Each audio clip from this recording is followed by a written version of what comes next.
Assalamualaikum warahmatullahi wabarakatuh. Saya Fajar dengan NIM Standbook 130 2024 dari kelas A3 Teknik Informatika Universitas Muslim Indonesia. Video ini saya buat sebagai tugas akhir dari mata kuliah Matematika Diskrit yang dibimbing oleh Ibu Hadrina Idas, STMT PhD. Waktu menyusun tugas ini, saya baru sadar bahwa beliau telah menempuh pendidikan hingga jenjang S3.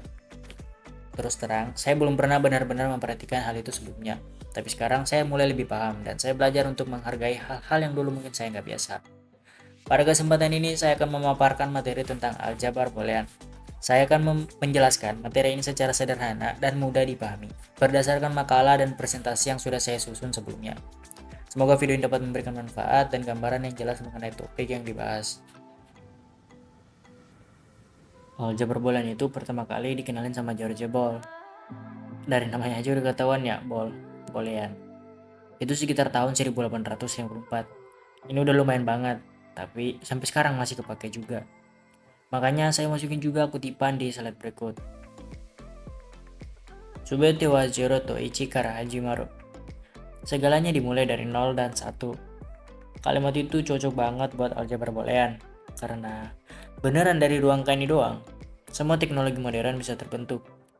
Sebagai mahasiswa teknik informatika, saya merasa penting banget buat ngerti dasar logika ini. Karena apapun yang kita pelajari nanti, mau dari coding sampai ke sistem digital, semuanya bakalan balik lagi ke sini, ke 0 dan 1. Tujuan dari makalah ini simpel aja sih sebenarnya. Pertama, buat ngenalin aljabar boolean dengan cara yang gampang dipahami. Terus juga biar saya dan teman-teman juga bisa ngerti hukum-hukum dasarnya. Selain itu, saya masukin contoh ekspresi boolean dan yang paling penting, nunjukin gimana logika 0 dan 1 ini beneran dipakai di kehidupan nyata. Aljabar boolean itu logika dasar yang cuma pakai dua nilai, 0 dan 1. 0 biasanya mewakili salah atau mati, dan 1 itu benar atau nyala. Operasi dasarnya itu ada 3, ada AND, ada OR, dan NOT. AND itu hasilnya bakalan jadi 1 kalau dua-duanya 1. OR itu hasilnya bakalan jadi 1 kalau salah satunya 1. Dan NOT, buat ngebalik nilai, misalnya NOT 0 itu jadi 1, NOT 0 itu jadi 1, dan NOT 1 itu jadi 0, dan sebaliknya. Dari 3 operasi ini, kita bisa bangun sistem digital yang rumit, termasuk komputer, aplikasi, sampai sirkuit elektronik. Nah, sekarang kita masuk ke ekspresi boolean. Contohnya tuh kayak gini.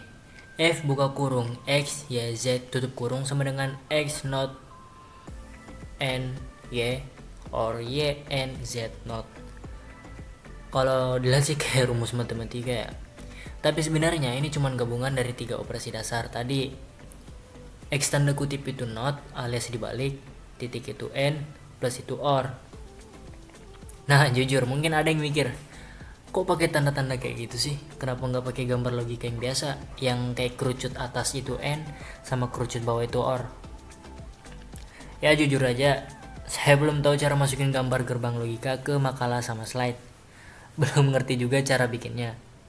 Jadi saya pakai versi teks saja yang bisa diketik langsung, dan ternyata nggak salah juga sih sebenarnya. Soalnya di buku ataupun tulisan formal, penjelasan logika memang sering ditulis kayak gini.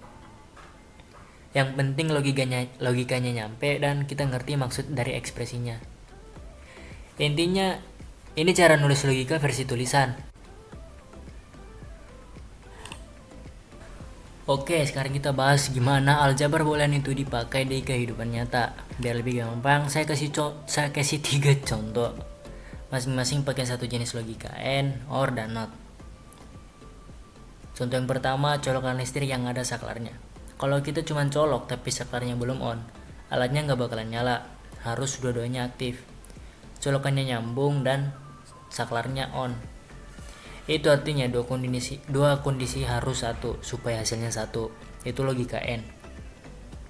Contoh kedua, lampu otomatis di kamar mandi kampus. Lampu bisa nyala kalau ada gerakan atau kalau kita tekan tombol manual. Artinya, cukup salah satu kondisi ini aktif, lampunya udah bisa nyala. Itu logika OR. Dan contoh yang ketiga, contoh yang paling jelas itu lampu otomatis yang nyala saat malam. Kalau lingkungan gelap, lampunya bakalan nyala, tapi kalau kondisinya terang, lampunya bakal mati. Itu namanya logika not, nilainya bakalan dibalik. Jadi ya and, or, dan not itu bukan cuma rumus, mereka beneran muncul di barang-barang yang tiap hari kita pakai. Nah, di bagian ini dijelasin soal penyederhanaan ekspresi boolean. Intinya, kalau ada logika yang awalnya rumit, kita bisa sederhanakan biar lebih efisien. Misalnya, A B or A not B bisa disederhanakan jadi B aja. Jujur, saya sendiri masih belum terlalu paham cara detail nyederhanainnya. Tapi yang saya ngerti, tujuannya biar sistem logikanya nggak makan banyak komponen, atau biar lebih singkat saat diprogram. Jadi makin sederhana logikanya, bakalan makin cepat dan hemat sistem yang kita buat. Jadi kesimpulannya, aljabar boolean itu dasar penting dalam dunia digital. Dari cuman 2 nilai, 0 dan 1, kita bisa bangun sistem yang rumit banget kayak komputer, aplikasi, dan alat otomatis lainnya. Saya sendiri awalnya nggak ngerti, tapi pas ngerjain tugas ini saya mulai kebuka juga. Saran dari saya buat teman-teman yang mungkin masih bingung, tenang aja, pelan-pelan aja dipelajari. Karena logika ini pasti akan terus muncul, apalagi di dunia teknologi yang kita pelajari sekarang. Oke, mungkin itu dia penjelasan singkat dari saya ya tentang aljabar boolean. Kalau kalian masih bingung ya, saya juga bingung sebenarnya, dikit. Yang penting kita udah mulai coba memahami. Dan terima kasih banyak buat yang udah nonton, terutama kepada Bu Hadriana Idas STMT PhD, karena beliau telah memberikan tugas ini, bikin saya belajar banyak. Dan ya, sekian, terima kasih, dan wassalamualaikum warahmatullahi wabarakatuh.